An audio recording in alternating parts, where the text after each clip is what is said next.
Good morning. We're going to get going right away now. It's 11, so good morning and welcome to the first Monday speaker for March. My name is Dirk Oudman, and on behalf of the Andreas Center, the Co-Curricular Committee, and the Student Symposium, I'd like to welcome Dr. Paul Fessler to Dordt for the first Monday speaker series.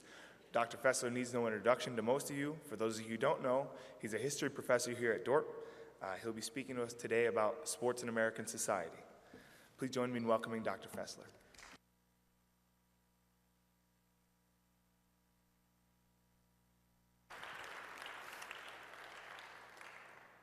So, those of you that either do know me or might not know me, yes, that's me with Mr. Met. That was one of the highlights of my year last year when I spoke at the 50th anniversary of the New York Mets, and I got to meet Mr. Met and got a photo with him. Now, I love sports, okay? And I think most people in Northwest Iowa, at least if it goes by when you go to see basketball games or anything else, they love sports too. Most of the West loves sports. By the West, I mean the global West. And I wanted to make sure you understood that before, because if I'm going to be critical in some ways of sports and how we approach it, in many ways, I'm going to be criticizing myself, okay? And I'm much better at criticizing myself. Believe it or not, those of you that I've graded papers for, I am better at criticizing myself than I am usually trying to criticize others. And one of the reasons, if you look around for at least those of you that wore jerseys or you have something, even if you didn't wear it, this is something that all of us have jerseys. We have sports fans that we're fans of. This is something that is worth talking about rather than just setting off to the side. And so that's one of the reasons why I wanted you to wear it. I'll come back to fans a little bit later to talk about it. Because the question is, what does sports mean for us? What should it mean for us as Christians? About being an athlete as well as being a fan. So here's how I'm going to answer that question. I'm going to be basically three things, right? Like a good sermon, all right? One, I'm basically going to criticize or critique the dominant approach that Christians have for sports in America today. The Tim Tebow approach, muscular Christianity. I'll talk about that, and I'll be critiquing it. Then I'll lay out, well, what's the framework about how we should do this from a reform perspective? Then third, I'm going to be applying that. How does that actually fit together? What are some areas that we can examine? So those are the three areas. I'm going to criticize the Tim Tebow approach, then I'm going to get into what is the reform perspective and then applying it through several different avenues. Okay, oh, yes, you can tell those of you that have class, I don't usually use PowerPoint. There we go. Tim Tebow. Does anybody here not know who Tim Tebow is? Raise your hand, it's okay. Well, there's a one, so I won't go into it. But he's a football player that's an evangelical. He's gotten in the news largely because of T-bowing. I won't stand up here and do a T-bowing. We don't want that in the Sioux Center News. He's also famous because he is putting forth his Christianity. He views sport as a means of evangelism. He was famous for that, where with his eye black, he was putting John 3:16. And it's not just, even though I'm calling it the Tim Tebow approach, this goes back to the 19th century in Britain and in the United States, that it was a strand of evangelical Christianity called muscular Christianity, okay? So, muscular Christianity is this is basically coming from. And what was muscular Christianity? It was developed by well-meaning, faithful evangelical Christians, but they had what we would call a dualistic way of looking at society. And they basically viewed sports only as a means for evangelism. And the idea behind it was, if you have a powerful, mighty athlete like Tim Tebow, and it was very masculine-oriented, it still is masculine-oriented, if they can get down on their knees before Christ, so shouldn't you? It was this idea that you have celebrity culture, heroes that would be the ones up there that are going to be leading others to Christ. Muscular Christianity and its adherents founded a bunch of institutions along these lines. This is where the YMCA came from, right? It's not just the song. The YMCA, this is where the Fellowship of Christian Athletes came from. This is where even the Promise Keepers grew out of. The main problem that I have with, and I think we should have, is that this approach reduces sport, okay, to basically evangelism. Even when I've gone through and doing all the readings of people that are involved in it, they even will admit that it basically takes anything intrinsic that's good in sport out, because it's basically a means to get people that are in this world, we can save them for the next world. That is, I think, one of the main critiques to have. Now, Kuiper. I could have found probably a better picture. There's some cartoons that I didn't get a chance to put in there soon enough. Most of you know who Kuiper is. I won't spend a lot of time on it. But for those of you that don't, Abram Kuiper was a pastor, a theologian, the founder of the Free University of Amsterdam, the prime minister of the Netherlands. He basically articulated a Calvinist way of looking at things that has an impact down to this day, especially within Dordt College. Dordt College comes out of this Kuiperian tradition. And he basically, and some of this you've heard over and over again, some of you might not. Now, I didn't use this in class, but you might say, I've heard this so many times. Well, when I was talking with Dr. Cosgrove, he said, well, you just need to tell him, it's spring training. You have multimillionaires that are out there all the time, right? And what are they doing down there right now in Florida and Arizona? They're like fielding ground balls, turning double plays, and running bases. You don't think they know how to do that? Well, in a lot of ways, that's what we need to try to think through when we think about what is a Reformed perspective on all of this. And he basically said Christianity isn't just about so-called spiritual and the secular, and we just got to focus on the spiritual. He had far more holistic and broader approach that Christianity is going to engage all areas of life and creation.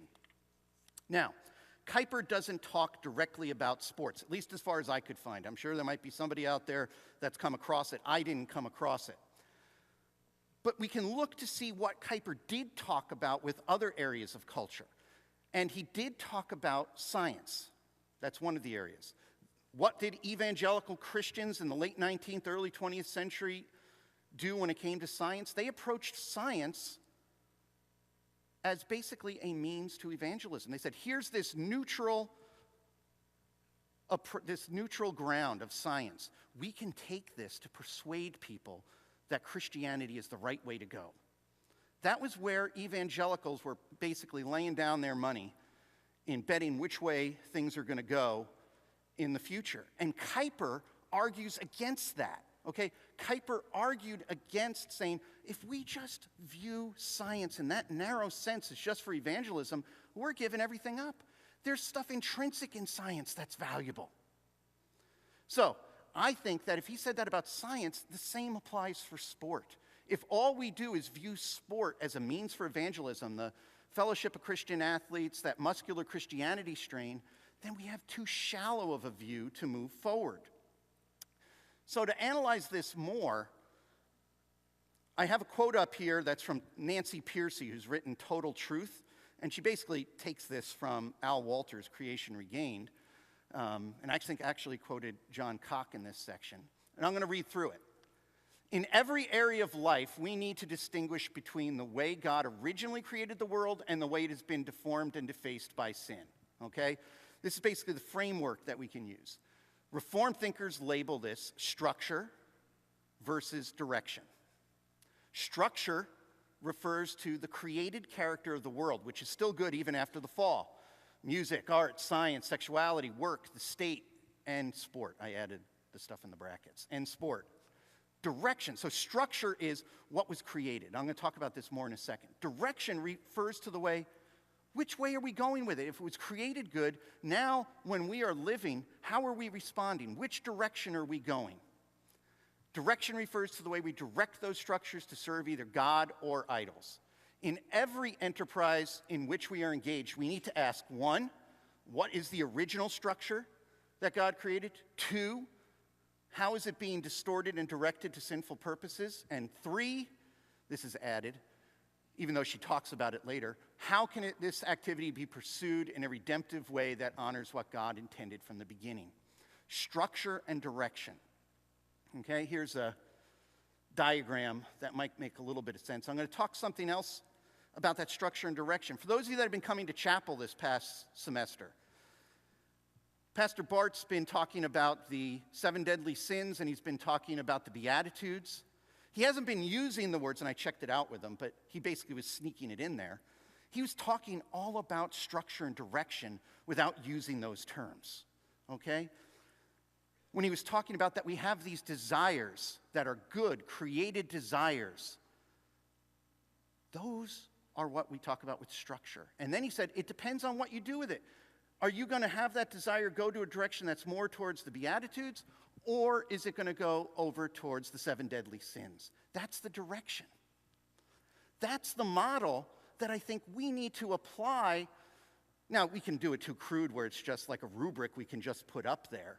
But I think we need this philosophical way to think through. At least I did, because it took a long time for it to pound into my head to try to see things this way. Where structure is similar to what you have creation, fall, redemption, which all of you have heard. Structure and creation, what is created? And then the direction is it going towards the fall or is it going towards redemption? The direction that it's going. For the structure of sports, we are called to celebrate, right? The idea, the drive, and I'm going to be talking about this when we talk about the beauty of sports and the competition of sports. Sports was created good, all right? Now, why does that matter in line with this? That means sport is not just something that we want to get through to get people to heaven, all right? It basically means that there is intrinsic value in pursuing sport as a Christian. The fun, right? I'm talking all about this, and yes, I'm going to get to some of the fun. But there's fun, there's grace, there's beauty, there's groaning if you're a Cubs fan, okay? All of that's involved. There you go. Yeah, you got to turn your hat backwards now. That are involved in the structure. When you see what the structure of something is, and here we're looking at sports, it gives it meaning, okay? It means it has meaning. Direction. That's what I'm going to be spending most of the time talking about here in a second, is if the impulse for athletic competition, and not just athletic competition, but actually being a fan and rooting on teams is good, well, can it go in a good direction or can it go in a problematic direction? That means what we do and how we do it, not only does sport matter, but it matters in the direction that it's going, towards God or away from God. So, what I want to look at first is the beauty in sports. Now, beauty in sports. And here's a quote that I'm going to put up here that I wrote with Mike Vandenbosch, former professor at Dordt, when we were working on the football feasibility study, where we were talking about, can we have football as a sport at Dordt College? So here's a quote from what we wrote. Those who play sports train their minds and bodies for the sport they choose, just as musicians, mathematicians, and accountants train theirs. Of course, the training of the body is more important in sports than for other areas of human activity, but God made the human body capable of astonishing feats. Many athletic moves are as skillful and God-glorifying as the feats of ballet dancers, figure skaters, gymnasts, sopranos, and authors. It would be surprising indeed if the God who gave us versatile, trainable bodies was more honored by the sedentary pondering, me, than by the acrobatic catches of wide receivers or the elusive running of a tailback. Okay? There is grace and beauty in sports. Now, lest you think that I'm basically only talking about the Michael Jordan type grace and beauty, I think there's grace and beauty when you're playing at Dordt College, if you're playing intramurals, or if you're watching a rec league, okay? I mean, you can see that beauty inherent in creation when it comes out that way. I think it's even more miraculous when it's in unexpected areas, right? You'll expect Michael Jordan to do something incredible. But would you expect, if you happen to show up early one morning and you're seeing Professor Leaf and I playing racquetball, grace or beauty? No, you probably wouldn't if you saw us lumbering around. But then you'd be shocked, seriously, to see Professor Leaf basically take a dive, well, not quite a dive. I don't know what you'd call it. But it was still graceful. And it would be a kill shot into the corner. And it's like, where did that come from? I mean, it's truly amazing. That grace and beauty that you can see in athletic competition, that is something worth glorifying. That's some of the value that's intrinsic to sports. Now, if this was class, I'd take the phone away, but no, that's all right. Now, what I want to move on to is, so we have grace. We're talking about how are we, a Christian reformed approach. We're talking about grace and beauty. But it's more than just that, right? It's not like, up till now you could be saying, well, it sounds like, how many of you ever seen, I don't have the clip up here, have seen the old Monty Python sketch of the Greek philosophers and the German philosophers playing soccer? Okay, quite a few of you probably have. And you might get the point, so is he basically sucking all of the fun out of sports? No, because you might get that if you're just looking at the philosophy of sports, because in that clip, basically you have Plato and Aristotle and everybody else, and then you have Hegel and a bunch of other people, and then all of a sudden they blow the whistle, and then they turn around and they start pondering. Like, that's the way that they approach sports. The argument I'm going to make here is that the desire to win, the desire to compete, is a good desire. All right?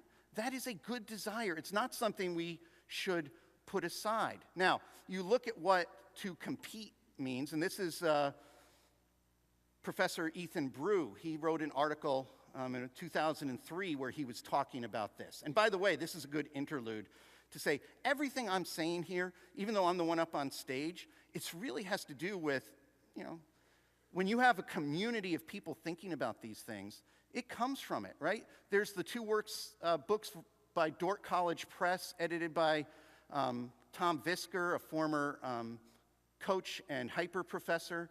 You have Ethan Brew's works. These ideas have come out of me talking with Cal Youngsma, Nick Laninga, Jason Leaf, and others. This is the whole idea of what we're supposed to be doing here at Dordt, right? I mean, we're talking about these things. Even though I'm up here as the first Monday speaker, this is bigger than just anything I've brilliantly come up with. I'm more or less taking it from all these things and trying to pull it together. Sports, back to competition. Sports is usually also the intersection of athletics and also a game. Not all of them, but many of them.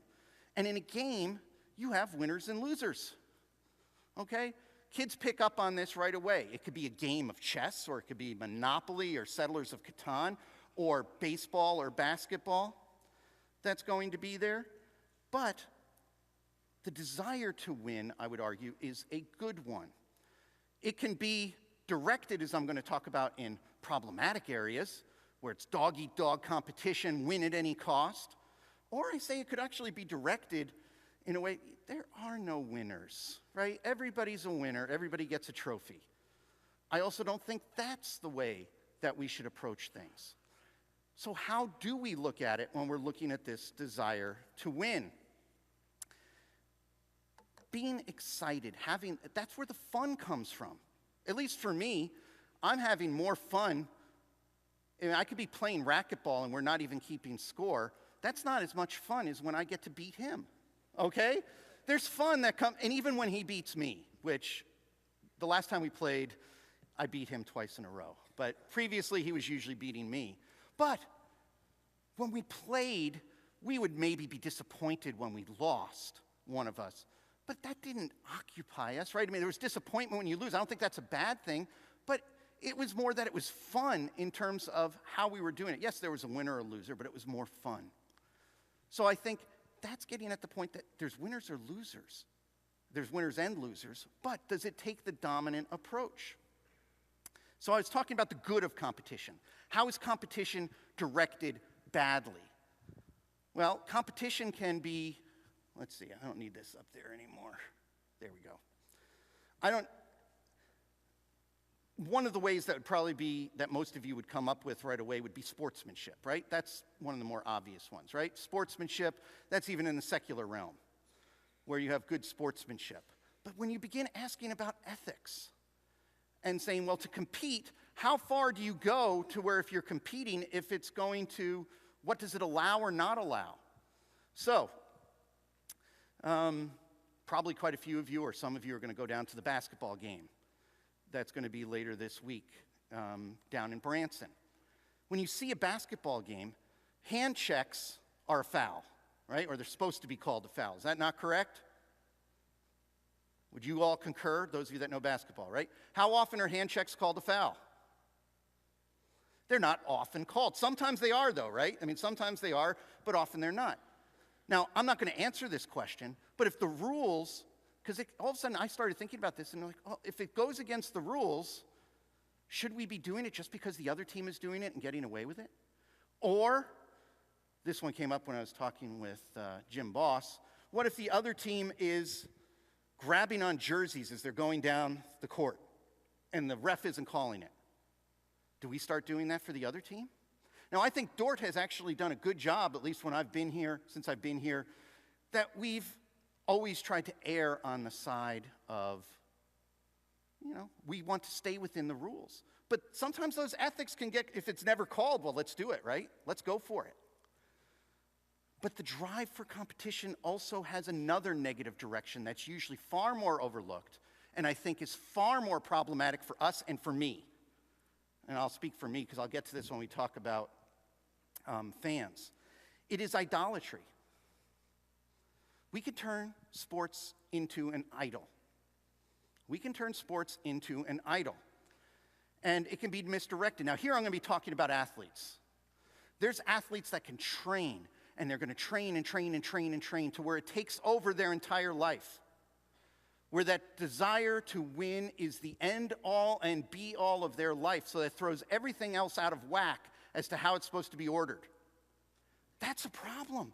But we usually don't call people on that, just as much as if it was sport, it could be work, or it could be almost anything else as well, any cultural endeavor that we have. But we tend to lift sport up a little bit higher, that it's, okay, well, if that's all you're doing, then it's probably okay. I think we're blind to that far more. In our own lives, on our campus, in Northwest Iowa, the United States, the West, we're far more blind to the idolatry that can be in sports. Now, thus far I've been largely talking about playing sports or engaging them directly. There's been more written on that. There's actually, when I was reading up on this, far less on fandom. How are you a Christian fan? Usually it's ignored. I think in the same sense, rooting for a fan, cheering as a fan, is also a good desire. If it wasn't, if you look around and you see everybody that has jerseys on, we'd be pretty much in trouble, okay? I don't think that that impulse or desire is a bad impulse or desire. I think it's a good created desire. But like the others, if we're taking this structure and direction, what direction does it go is where it makes a difference. And positively, the cheering, the loyalty to a team, supporting the players that are out there, viewing truly the beauty of when you can go see a sporting event and you see great things on either side, that is something that is valuable. I think that it's a good thing. Now, before I move on, oh, that's what I was going to show. I forgot about that one. You can hardly see it because I was going to talk about fans. Anybody know what that is of? You can hardly see it. That was last spring break when Dordt was in the national championship game, and I was standing probably right next to it when that was going on. It was filled with fans, right? The S101 was filled with fans watching the Dordt basketball that's there. Is that wrong? Okay, well, I'm going to play a clip here just in a second, and I want to analyze. So I want you to look at it not only because, well, it's about the New York Mets, or the Boston Red Sox, depending on your perspective. But I want us to then look at it, and I want to analyze it when we're done for some of these things with structure and direction that I've been talking about. Okay, so go ahead. And it's, by the way, it's Billy Joel. Seeing the lights go out on Broadway. Game 6 in '86 World Series against Boston is probably the greatest comeback in World Series history. Here's Keith Hernandez. Fly to center, fouled out. Single to center, walked intentionally. 1 for 3. Keith Hernandez, after making out in the bottom of the 10th in Game 6. And the Mets are down to their last out. Went back to the clubhouse, grabbed himself a beer, put his feet up on the desk in the manager's office to watch the last out. And Roger Clemens hoping for that last out. They were only 1 out away. I was sitting on my bunk bed at college. Remember, we're 1 out from elimination. We're done. 1 out away. Curveball, and that's going to be hit to center, base hit. And now suddenly with 2 out in the 10th inning, the tying runs are aboard, and Ray Knight will be the batter. So all this stuff started transpiring. Consecutive base hits. Gary Carter at second, 2 out. And that's going to be hit into center field, base hit. Here comes Carter to score, and the tying run is at third in Kevin Mitchell. I've sat down here and we've got 3 straight hits. I'm not leaving this chair. And it's going to go to the backstop. Here comes Mitchell to score the tying run. And Ray Tie Knight game. is at second base.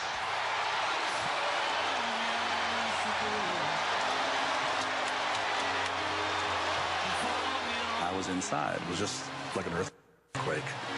But we were underneath. So I hope this old ballpark can withstand this. So the winning run is at second base. 3-2 to Mookie Wilson.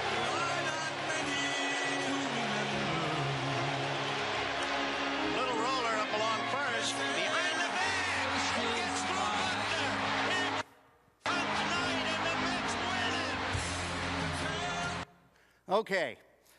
At that point, I limped up out of my bunk bed, hit my head on the top of the loft that was right there. I started bleeding. I didn't notice it for 10 minutes because I was running around so excited.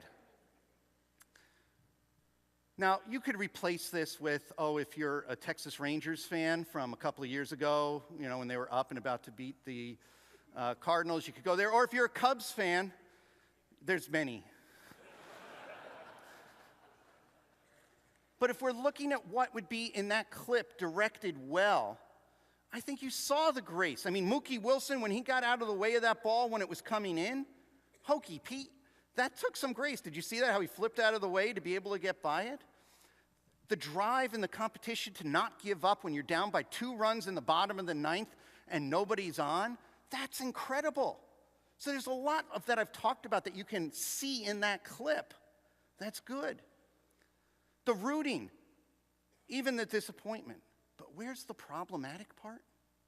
Well, some of the problematic part is, if you don't know this story, Bill Buckner, who was a good player, former Cub, okay, but he was turned into not just a goat, he had death threats. Okay, fans took this so seriously that they were launching death threats against Bill Buckner. That's the guy where it went under the legs, okay?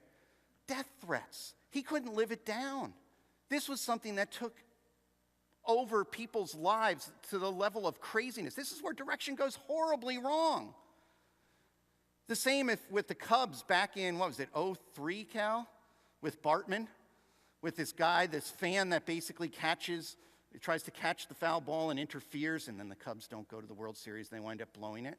This fan had death threats placed against him. He was turned into a pariah. He couldn't go anywhere without being mocked. That is a direction that is problematic. For those fans, the problem is that it became an obsession. I can relate to that, okay? I can relate to that because back, especially when I was in high school, sports filled up a part of my life because things weren't going well at home. There were a whole bunch of other problems. What could I do? I could focus on the Mets. Well, that's a bad thing, right? I filled it up. The hole in my life that should have not been filled up with that, I filled it up with sports. Now, we can do that, right? I'm not blaming sports. That was where I went. There's people that do that with work. There's people that can do it with music. I mean, it can be any cultural activity. But I think sometimes in our culture, sports is a way that we do that even more. And it leads to problems. Any of you ever seen the movie, raise your hand if you've seen the movie Fever Pitch? Either one. There's one based in Britain where it was soccer. I was going to say football, but that's what it's called there. Or the version in the United States. Basically, I'm going to show a brief clip of that. Don't play it yet. I'll just move to it. And basically, the whole idea behind this story is there's this guy that is such a fanatic. He's obsessed with the Boston Red Sox so much that it interferes with the rest of his life during the baseball season, to where he's losing girlfriends, relationships, everything. And this is a scene at the end that's set up. They've just lost in the playoffs to the Yankees. They're down 3-0 in the playoffs. They're about to be eliminated. And here's these fans that are so dejected. Okay, you can go ahead. Isn't it Jason Varitek? One of the ball players. Yeah, that is him. With Johnny Damon and Trot. They're eating. So what? So what? We're sitting here dining on our guts over the Red Sox. And their 3 members of the Red Sox are eating with gusto? Ironic. Ironic. Ted Williams would roll over in his freezer if he saw this. Please be cool. Why shouldn't they eat? They played hard, they did their best, move on. I kind of envy these guys. You know, they understand something that we don't. Their whole life isn't out in the field. It's their job. It's not an obsession. God. It's official. I'm an idiot. Okay, now I've had that realization many, many times in my life, sometimes related to sports. But I think that's the type of thing when we're talking about being a fan, that it can be a good thing, but let's make sure it's directed right. And how we do it, that we need to think about that consciously. Not just here at Dordt, but those of you that are students that are then going to be going out, and if some of you are going to be teachers, or if you're going to be parents, it's important to try to figure that out and to develop it. In about the last 7 minutes, where I'm going to wind up, is I want to move on to a last area in terms of a Christian approach to sports that we can look at. As a historian, I've long been interested in sports. My senior seminar at college, I wrote on the Grand Rapids minor league baseball in the 1950s. But the way I approached it, there was no Christian perspective. And I tried. There was nothing I could figure out. Because often people would say, well, if you want to do a Christian perspective on sports or baseball, do it to see how Christian athletes are in baseball, or how the church has approached it. And I'm like, well, no, I want to, look at the 1919 Black Sox scandal, right? That has nothing to do directly with Christians that were there or not. Can I study that, and how do I do that from a Christian perspective? But then if you take this structure and direction, and if we say sport in general is something that was created good, and it can be taken in different directions, all of a sudden that opens up a whole lot more that I can examine from a Christian perspective. The questions that I can ask, the topics I could choose don't have to be just where the Christians are. This came to me in my new faculty orientation, where I was arguing back and forth rather vigorously with Cal Youngsma, who was very nice even when I was arguing with him, to basically point some of these things out. So we can do cultural analysis as Christians, even if they're not Christians we're studying, and how we look at that. Jackie Robinson.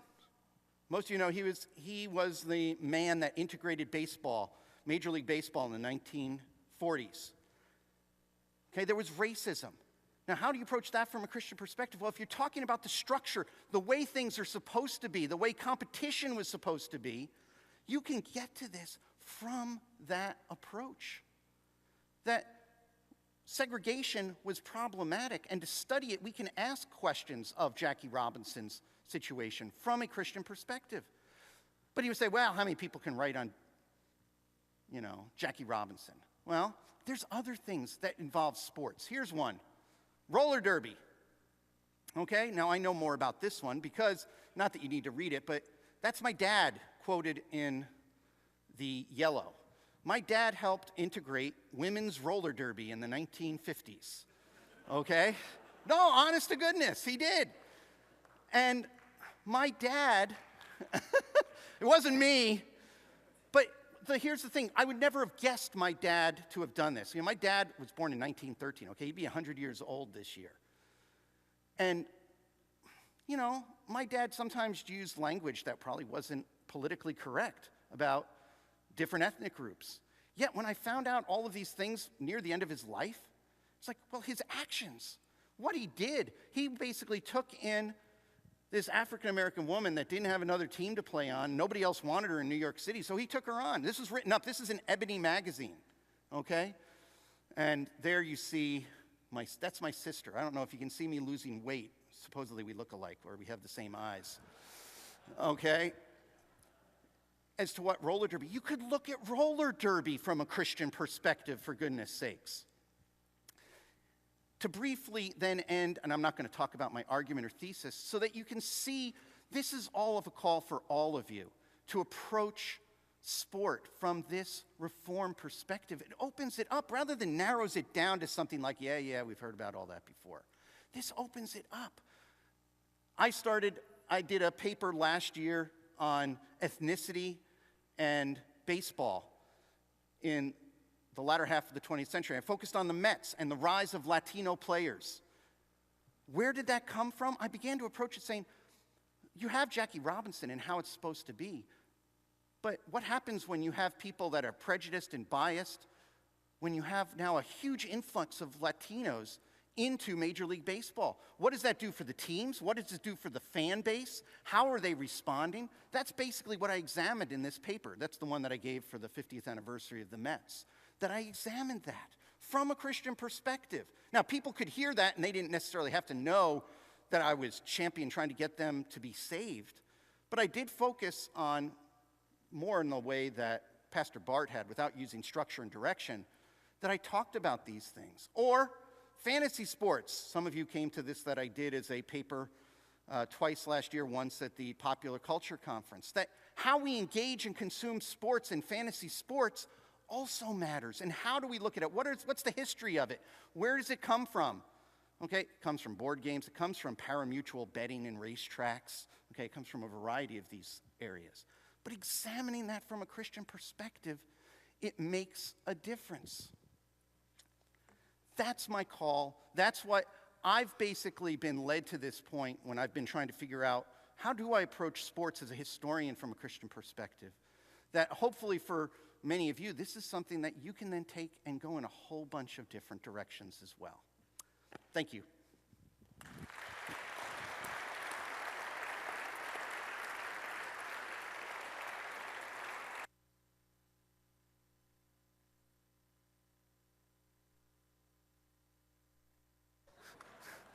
Any Canadians here? I hear Canadians do not have, I know you. Whoops, I'm sorry.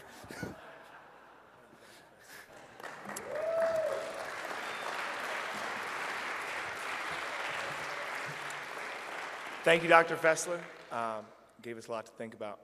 Please come back next month for Michael Gerson, a columnist with the Washington Post. He'll be talking to us as our final First Monday Speaker of the Year. Have a blessed day.